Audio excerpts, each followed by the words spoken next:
How you doing? This is Jim and Steve from Whiskey Congress. We are here with Tom Lix of Cleveland Whiskey. We just got a tour of the distillery, which was awesome, sir. Thank you very much. Good. Glad you liked it. Got to sample some really great bourbon. If you know our show and know us, we reside in Cleveland, and Mr. Lix is a transplant to Cleveland, but he's made it his home just like I guess I'm a transplant too, and so are you, I guess. Just not from as far. Not from as far. But anyway, we just enjoyed some great bourbon-style whiskeys and looked at the process. His process is amazing. It makes great whiskey in roughly 6 months, whereas most whiskeys get aged 7 years. And this stuff is every bit as good. Tim, how about this? Why don't we let Tom give a little rundown of how the whiskey works, since I'm geeking out a bit too much. All right, Tom, tell us about your process. So we do. We're not a craft distillery. We're not a micro distillery. We're really an innovation and technology company, and we use some technology to do things a little bit differently. Normally, when you make a spirit, it comes off a still. It goes into a barrel, and in that barrel is where you're getting 80% of the flavor and 100% of the color. But it's a slow process. You're sitting there every day waiting patiently. The temperatures are changing. The pressure changes inside the barrel. The liquid is going in and out of the pore structure of the wood, and that's where you're getting your flavor from. But again, it takes a long time, and I'm not that patient a person. And I think we can do some other interesting things as well. So we take very young spirits. They're all very young bourbons. They meet the legal definition of what a bourbon is, but they're young. You wouldn't want to drink them yet. They don't have the flavor profile that you'd want. We put them in pressure-capable stainless steel containers, and in that container we put the young spirit as well as a measured amount of wood, control for surface area, size, shape, weight, and moisture content. And then if you can imagine a sponge in a bucket of water, you squeeze that sponge, it's dry in your hand, but when you let it go, the water rushes into the pore structure of that sponge. That's what we do in those tanks. We apply relatively high pressure, drop it into a vacuum. High pressure into a vacuum, highly oxygenated environment, a couple of trade secrets involved in there in terms of our process, but we pull a tremendous amount of flavor out of that wood in a relatively short period of time. That's the first step of what we do. You want me to talk a little bit about? I can keep going, or you can shut, or you can tell me.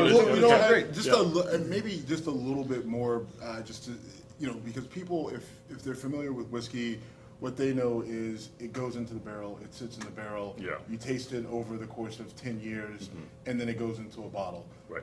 Your process is not that at all, really. Yeah. So maybe going into the next step of what you guys do. Well, and barrels, they're really an important part. They've been an important part of whiskey for many, many generations, and before that, other spirits. For thousands of years, we've been using these barrels. Really started more in Europe, using the European oaks. You made a barrel container. The barrel was designed as a storage container. It did everything from handling grain, spirits, wines. You'd use barrels to preserve fish. You put a layer of salt, a layer of fish, a layer of salt, a layer of fish, pack it up. You could preserve fish for a pretty long time. They were designed to be rolled down dirt roads and up on the planks on the ships. They weren't designed to give flavor to something. That was an accidental discovery that leaving your spirits in a barrel for a long period of time, it would taste better. And that's what we do. And there's nothing wrong with that. It makes perfectly good spirit. But we're sort of stuck using a certain type of oak, or American white oak, the European oaks. They expand just the right amount. They make a barrel that holds liquid. There might be some other great flavors from other woods like black cherry or apple or peach or pecan. Nobody's really been able to discover that because you can't make a barrel out of those woods. They would leak like a sieve. That's the thing that I learned today that I was most fascinated by. I always knew they were done in oak, and I thought, must be because oak provides the flavor. Or they char the oak and do other things. But you let us taste a hickory whiskey that was just outstanding. Yeah, so we take very young spirits, and instead of then putting oak into our reactors, we put in hickory, for instance. And that wood gives it an entirely different flavor than a black cherry wood or a honey locust or a sugar maple or an oak would do. So we get these finishes. Everything we're making right now is a bourbon. It's technically a bourbon. We start with a young bourbon, but then instead of using oak to finish it off by leaving it in a barrel for years or even adding wood to our or oak to our process, we use these other woods. Some of them are charred, some of them are toasted, some are just air dried. And we experiment all the time. I mean, I think this week we did persimmon, for instance. You know, and it's really an interesting, Where do you flavor. find persimmon? Where does Well, persimmon wood? Where do you? Well, actually, we have a new a collaborative agreement with the Holden Arboretum. And so we're getting a range of different woods that we're testing, and that was one of the first ones that we tested. So, yeah. Look for that. It's a lot of fun, it's interesting, and we're doing things that, quite frankly, nobody else in the spirits world can do. Right. I mean, we talked a little bit before that the world is facing a whiskey shortage, and if the whiskey snobs want to say, "I'm not going to drink a young whiskey," that's fine. You don't don't like it. We'll be fine. Well, what's interesting is, you know, we've talked about this. We've consumed your whiskey on our show multiple times, maybe a couple times a little too much. And I mean, it's great. We both like it. I can admit that I can be whiskey snobbish at times, and initially, you know, having a small understanding of the process is kind of like, it's kind of young, and then, but over the last, I would say, 2 years, every time we've had a bottle on the show, I've been gifted bottles of Cleveland whiskey, and every time I drink it, I really feel it gets better and better each time. You know, thanks for bringing that up, because I think that's one of the key advantages to using the technology. We are constantly experimenting. We are trying new things, not just new woods, but changing the parameters of how we do this. And unlike a traditional distillery, where if they want to make something better, and you know they all do, you know, where you say, okay, I'm going to make something, I'm going to put it in a barrel, I'll try it at 2 years, not bad. Let's wait another 2 years, 4 years, not bad. 6 years, hey, this is looking promising. Maybe at 8 years they say, hey, this is pretty good. Now it's like, okay, now let's make some more. So it's 16 years to get there. With us, almost every day we are trying new things, and if it makes any one of our whiskeys taste better, we incorporate that into our process. So the very next batch of bottles that's coming out has that improvement built into it. I'm not trying to essentially blend it back to what it tasted like 50 years ago or 100 years ago, because I think we'll just keep trying to make it better. Sometimes I have people complain and they say, gee, you know, I tried one of your whiskeys again, I hadn't tried it for a couple of years, it's really different, I was unhappy.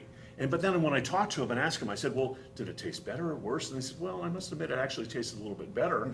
Well, that's a good thing. Right. Let's pursue that. Let's make them taste better. So much of it, like, we get brainwashed into thinking, you know, certain things, you get brainwashed into thinking that certain things, because that's the way they were, or that's how they are, that's how they should be. Right.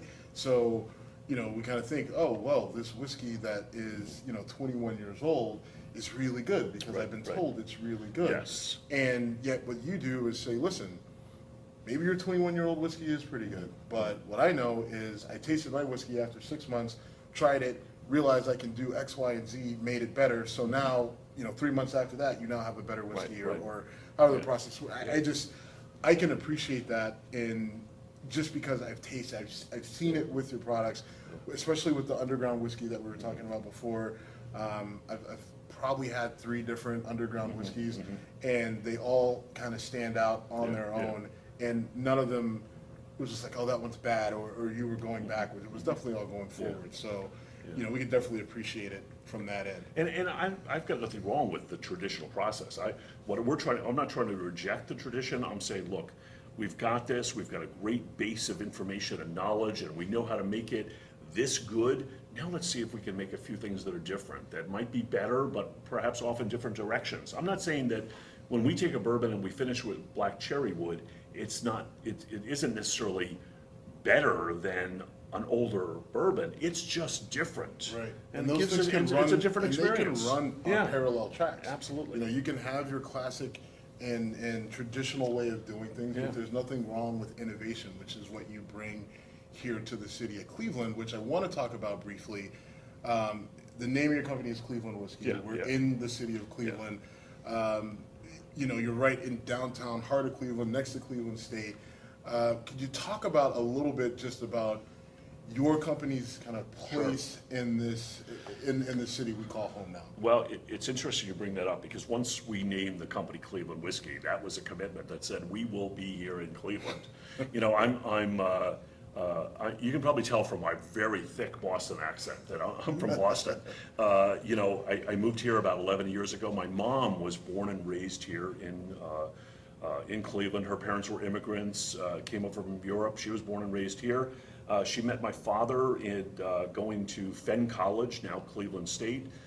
He was from New Jersey, so they got married right after college, moved to the East Coast. I've lived on the East Coast, West Coast, in Colorado, all over the place, but had never lived here in Cleveland. I visited my grandparents a few times, but you know, as a young kid, that was it. My mom moved back though 11 or 12 years ago, and she got sick. And my wife and I I had just sold a company that I had in Boston. We were about to move to the West Coast, and we said, look, let's come out here. We'll take care of mom. You know, we'll keep her out of a nursing home, and hopefully as she gets better, she'll move with us. And, you know, unfortunately, she didn't get better. But I had a couple of really great years with her. It was the best thing that we could have done. But in the meantime, I fell in love with Cleveland. It is a phenomenal city, sometimes underappreciated, but I love this city. It's a little bit like Boston was, I don't know, 40 or 50 years ago. I mean, both cities, Cleveland and Boston, were world-class industrial cities that fell on hard times. Things change, technologies change, you know, demand for products change. They both fell on hard times, and Boston sort of, you know, it worked itself back up a little bit sooner than Cleveland, but Cleveland is doing that now. It's impressive. It's something to be proud of. I mean, both cities had empty industrial buildings, but buildings that were made to last for hundreds of years. I live in a little brick home in Parma.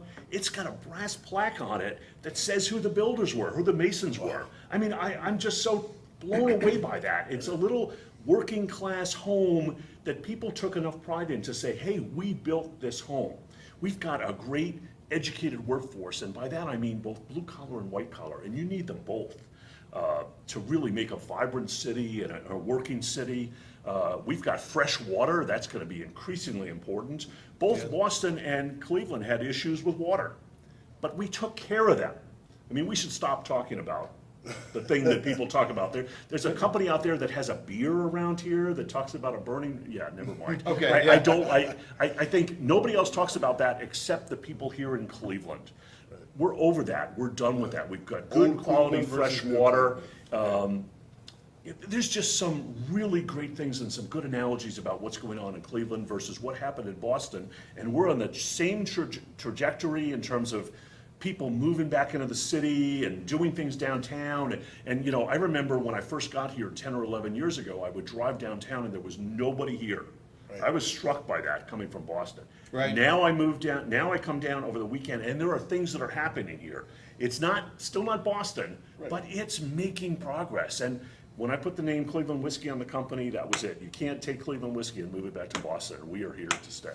That's awesome, and the companies you partnered with and stuff. There's so much growing from a technology standpoint in this area. Yeah. And just seeing you as one of the cornerstones, just I just love this city. I think it's a great city. It's got a great food scene. Right. I mean, Cleveland Clinic is one of the biggest employers here in the city of Cleveland and Cuyahoga County, and Cleveland Clinic is known for its innovation, and I think that this fits so much in line kind of with that. There's other technology companies, and even where we're at right now with the Magnet program, there's a lot going on here that I think that a lot of people out there, because we have a diverse listener and viewership, people that have never been to Cleveland who haven't seen it, or maybe they've only been to the airport.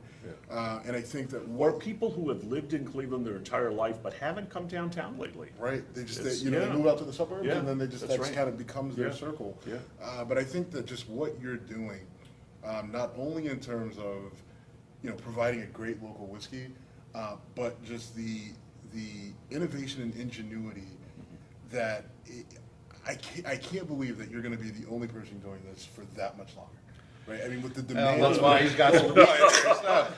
Right. I mean, That's why I wasn't answering your questions. Right. Well, but I think it's remarkable. I can really appreciate you guys being here. it's just, it's great to go to a liquor store and just say, hey, Cleveland whiskey, and it's not just a gimmick. It's not just it's not someone else's whiskey with a sticker slapped over the bottle. To be able to come here and see what you guys do. Well, it's great. and the good news is we're not just making whiskey here for Cleveland. We're making Cleveland whiskey for the world. So, I mean, we're still relatively young. We shipped our first bottle in March of 2013, but we now have distribution in 16 states, from New York and New Hampshire and Massachusetts down to Florida, over into Tennessee, Maryland, Virginia, Illinois, Michigan. I know I'm missing a number of them, but we're also selling the Cleveland whiskey, that Cleveland bottle, the bottle with the big Cleveland on it. That's sold in Germany, France, Belgium, Switzerland, Japan, and we even started selling a little bit last year in mainland China. Fantastic. Yeah, and it's Cleveland. And you know, I'm big into innovation and technology, but when innovation and technology can bring me whiskey, it's even that much better. I know. Right? You know, I agree. it's nothing better. I agree. I agree. You build a better electric fence for the dog. That's great. yeah, This gets whiskey right in front of me. So that's the best part about it. No, I totally agree. Well, Tom, listen, we thank you. We don't want to take up too much of your time. We need you to go down and, You want me to make more whiskey. whiskey? So, you know, thank you for the tour. Thanks for sitting down with us. And, you know, just keep doing what you're doing. Gentlemen, it was my pleasure. Thank you. Appreciate it. Thank you. Thanks a lot.